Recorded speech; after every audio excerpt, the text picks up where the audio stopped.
Hi guys, welcome back to Nubasa Dairy. ഇന്ന് നമ്മൾ വളരെ എളുപ്പത്തിൽ ഉണ്ടാക്കാൻ പറ്റുന്ന ഒരു ഫ്രെയിം ആണ് ചെയ്യുന്നത്. അപ്പോൾ അതിന് നമുക്ക് ചില്ലകൾ വേണം, അതായത് കമ്പുകൾ വേണം, ഉണങ്ങിയ കമ്പുകൾ, പിന്നെ കാർഡ്ബോർഡ് പീസ് വേണം, ചാക്ക് ചരട് വേണം. ഈ മൂന്ന് സാധനങ്ങൾ മതി. പിന്നെ ഒട്ടിക്കാനായിട്ടുള്ള ഗമ്മാണ് വേണ്ടത്. ആദ്യം തന്നെ നമ്മൾക്ക് ഒട്ടിക്കാനുള്ള കമ്പുകളൊക്കെ റെഡിയാക്കി വെക്കണം. അതായത് ഡിഫറെൻറ്റ് സൈസിൽ അതൊക്കെ ഒടിച്ച് ശരിയാക്കി വെക്കണം.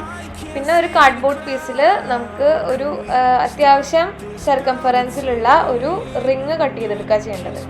അപ്പോൾ റിങ് കട്ട് ചെയ്തെടുത്ത് കഴിഞ്ഞിട്ട് നമുക്ക് പിന്നെ ചെയ്യാനുള്ളതെന്ന് പറഞ്ഞാൽ നമ്മൾ ഈ കളക്ട് ചെയ്ത് വെച്ചിരിക്കുന്ന ട്വിഗ്സൊക്കെ ഇതിലേക്ക് സ്റ്റിക്ക് ചെയ്യണം. ഞാൻ ഗ്ലൂഗൺ വെച്ചിട്ടാണ് നമ്മുടെ ട്വിഗ്സിനെയൊക്കെ കാർഡ്ബോർഡിലേക്ക് സ്റ്റിക്ക് ചെയ്തത്. അപ്പോൾ ഗ്ലൂഗൺ ഇല്ലെങ്കിൽ നിങ്ങൾക്ക് എന്താ പറയുക, ഗ്ലൂഗണിലേക്കുള്ള ഗ്ലൂ സ്റ്റിക്ക് വാങ്ങിക്കാൻ കിട്ടും. അപ്പോൾ ഈ ഗ്ലൂ സ്റ്റിക്ക് ഡയറക്റ്റ് ഹീറ്റ് ചെയ്തിട്ട് നമുക്ക് എവിടെയാണോ സ്റ്റിക്ക് ചെയ്യേണ്ടത് അവിടെ അപ്ലൈ ചെയ്താൽ മതി. സെയിം ഗ്ലൂഗണിൻ്റെ എഫക്റ്റ് ആണ്. അപ്പോൾ ഗ്ലൂ സ്റ്റിക്കിന് അത്ര വലിയ വാല്യൂ ഒന്നുമില്ല. അതായത് ട്രാൻസ്പാരൻ്റ് ആയിട്ടുള്ളൊരു ഗ്ലൂ സ്റ്റിക്ക് ആണെങ്കിൽ അതിന് 9 rupees ആണ് വരുന്നത്. വൈറ്റ് കളേർഡ് ആയിട്ടാണെങ്കിൽ 15 rupees വരും.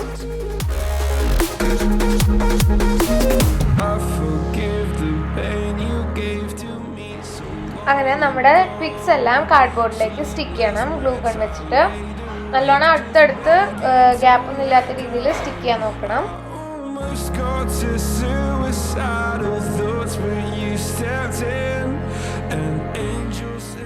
ഗ്ലൂ ഗൺ അല്ലാണ്ട് വേറെ ഏതെങ്കിലും ഗമ്മ യൂസ് ചെയ്താൽ എന്താ പ്രശ്നം എന്ന് വെച്ചാൽ, അതായത് ഫെവിക്കോളൊക്കെ യൂസ് ചെയ്ത് കഴിഞ്ഞാൽ കറക്റ്റായിട്ട് നമ്മുടെ പൊസിഷനിൽ ഇരിക്കില്ല. അപ്പോൾ അതായത് ഒരെണ്ണം ഒട്ടിച്ച് അടുത്തത് ഒട്ടിക്കാൻ പോകുമ്പോഴേക്കും ആദ്യം ഒട്ടിച്ചത് ഊരിപ്പോന്നിട്ടുണ്ടാവും.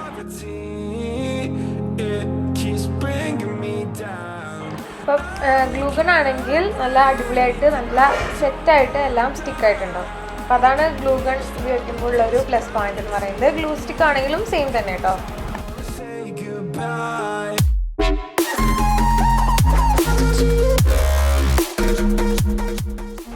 എല്ലാ കമ്പുകളും ഒട്ടിച്ച് കഴിഞ്ഞ ശേഷം ഇനി നമുക്ക് ചെറിയ ഡെക്കറേഷൻ പരിപാടിയാണ്. അപ്പോൾ അതിന് ചാക്ക് ചരട് വെച്ചിട്ട് ആണ് നമ്മളത് ചെയ്യുന്നത്.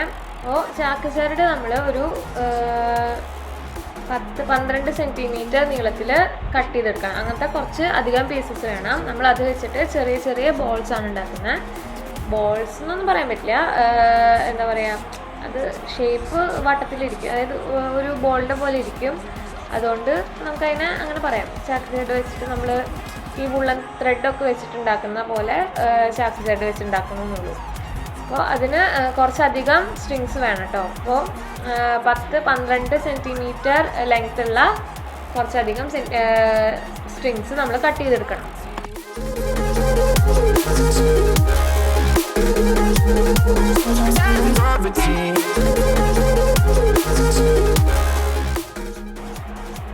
നമ്മൾ ഈ 12 സെൻറ്റിമീറ്റർ ലെങ്ത്തിൽ കട്ട് ചെയ്ത് വെച്ചിരിക്കുന്ന പീസസ് പിന്നെയും ഹാഫാക്കി കട്ട് ചെയ്യണം.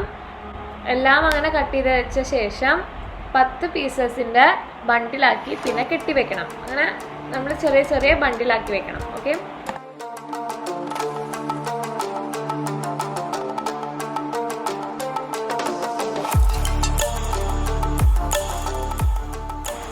എല്ലാം ഇതുപോലെ ബണ്ടിലാക്കി വെച്ചിട്ട് ശേഷം നമ്മൾ അതിനെ ആ കെട്ടിൻ്റെ അപ്പുറത്തും ഇപ്പുറത്തും ഉള്ള ത്രെഡ് അങ്ങനെ സ്പ്രെഡ് ചെയ്യണം.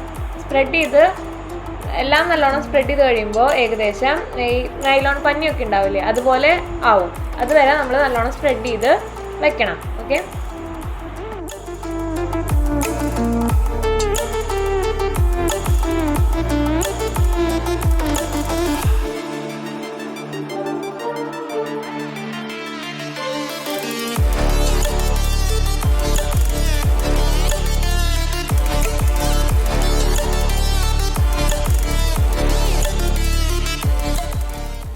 എനിക്ക് ഏകദേശം 20 ബോൾസ് ആവശ്യം വന്നു എൻ്റെ ഇന്നർ റിങ്ങിൽ ഒട്ടിച്ചു വെക്കാനായിട്ട്.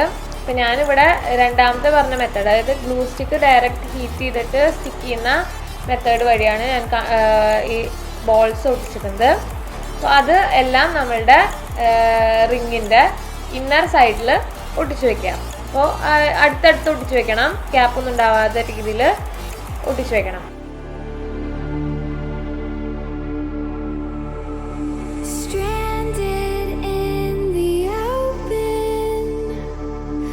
Dried out tears of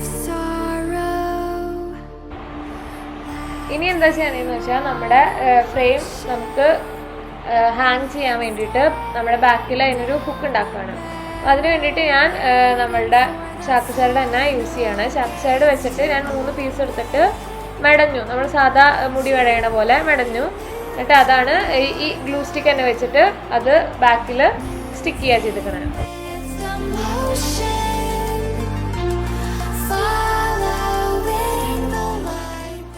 നമ്മൾ ഇത് ഗ്ലൂ സ്റ്റിക്ക് ഡയറക്റ്റ് ഹീറ്റ് ചെയ്യുമ്പോൾ ഒരു പ്രശ്നം എന്ന് പറഞ്ഞാൽ മെഴുകുതിരി വെച്ചിട്ട് ഹീറ്റ് ചെയ്യണമെങ്കിൽ അതിൻ്റെ സ്മോക്ക് വന്ന് കരി ഫോം ചെയ്യും. അപ്പോൾ കരി വന്നു കഴിഞ്ഞാൽ നമ്മുടെ ഗ്ലൂവും ബ്ലാക്ക് കളറായിട്ട് മാറും. അത്ര വലിയ പ്രശ്നമൊന്നുമല്ല, ജസ്റ്റ് പറഞ്ഞെന്നുള്ളൂ.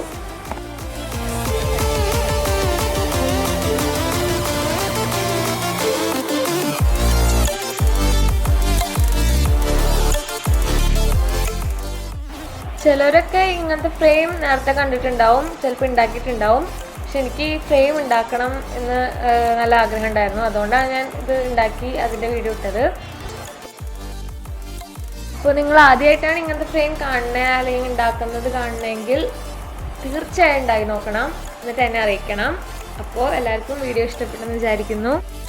നിങ്ങളുടെ ഒപ്പീനിയൻ, സജഷൻസ് എല്ലാം കമൻറ്റ് ബോക്സിൽ മെൻഷൻ ചെയ്യണം. അപ്പോൾ അടുത്ത ഒരു അടിപൊളി ഐറ്റമായിട്ട് വരുന്നവരേക്കും ബൈ ബൈ. അയ്യോ പോലെ നമ്മളുടെ വീഡിയോ ലൈക്ക് ചെയ്യാനും ഷെയർ ചെയ്യാനും സബ്സ്ക്രൈബ് ചെയ്യാനും മറക്കരുത്. അപ്പോൾ ശരിക്കും ബൈ.